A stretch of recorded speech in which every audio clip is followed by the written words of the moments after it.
Naitwa Benjamin Fred Mwandete, ndiye diwani wa kata ya Uyole. Changamoto tulikuwa naipata kwa kupitia mafuriko ya maji katika kata yangu ya Uyole ni kubwa sana, kuanzia mitaa ya Iwambala, Utukuyu, Ibara na Hasanga. Lakini waathirika wakubwa walikuwa ni Hasanga, mtaa wa Hasanga, kwa sababu ndio inapokea maji yote kutoka katika mitaa hiyo ya huko juu, kuanzia kata jirani ya Iduda. Lakini suluhisho tulikuwa tumeliona hapa ni kuchimba mtaro ambao unaweza kuzuia maji kusambaa kwenye makazi ya watu kuelekea ambako tunatakiwa tuelekeze. Lakini kipekee pia nimshukuru sana mheshimiwa mbunge na mkurugenzi wa jiji ambao baada ya sisi kuwafikishia taarifa hii, mimi kama diwani nilikuwa na vifaa vya utendaji, lakini sikuwa na mafuta. Kwa hiyo baada ya kufikisha swala hili kwa mbunge, akatuombea mafuta kwa mkurugenzi wa jiji, na haya ndio tunayofanyia kazi hapa. Kwa hiyo tunamshukuru sana. Lakini kama walivyonitangulia wenzangu, mtaro huu halitakuwa ni suluhisho la muda mrefu kama hautajengewa, na swala kujenga mtaro ni gharama. Kwa hiyo tunaomba serikali itusaidie kuboresha kwa kujenga huu mtaro kwa kutumia mawe na kuta ambazo ni imara, ili iweze kudumu kwa muda mrefu. Tunaamini itakuwa ni suluhisho la kupunguza mafuriko au hata kufuta kabisa. Mimi kama diwani kwanza niliahidi kwamba nitaanza na kupambana na matatizo ya miundombinu. Kwa katika vipaumbele ambavyo nilijipangia kwamba tuwe na miundombinu mizuri, tuwe na huduma za afya, za elimu. Kwa sasa tumeanza na huduma za miundombinu ambazo zilikuwa zinapelekea athari za wananchi kuto kuweza kufanya mambo yao kwa wakati, kwa sababu walikuwa wanashindwa hata kutoka majumbani mvua zikinyesha. Mimi naitwa Kabuli Talavani. Kwa kweli mtaa wa Hasanga tulikuwa tunapata kero kubwa kwa ajili ya maji.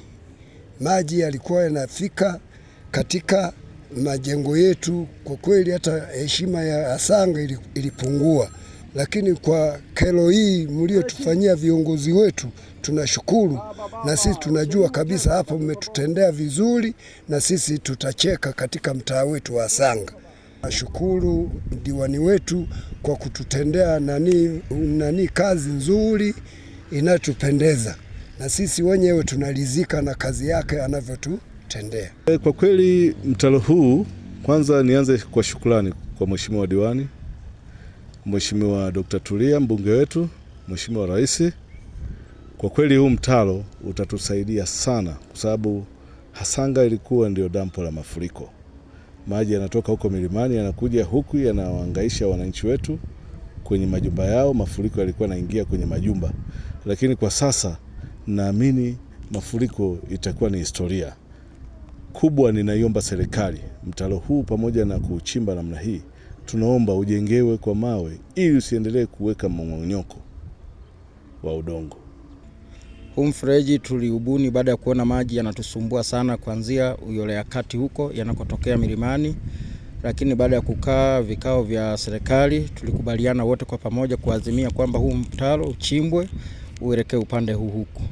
Lakini huu mtaro tuna imani kabisa kwamba kwa namna tulivyochimba, huu mtaro utatusaidia sana. Sasa hivi wananchi wa Hasanga kilio chao kitaisha.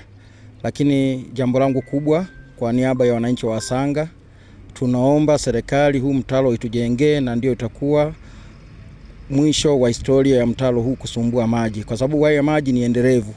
Huko juu yalikuwa ni mashamba yalikuwa yanameza maji kushuka ardhini. Sasa hivi sehemu yote huko milimani imejengwa. Sasa baada ya kujengwa, haya mabati yanakinga maji. Baada ya kukinga maji, kila mtu maji anayaelekeza kwenye mtaro huu, na ndio maana maji yamekuwa ni mengi kufika mpaka chini huku. Kwa utaalamu wa watu wa mazingira ndivyo ilivyo.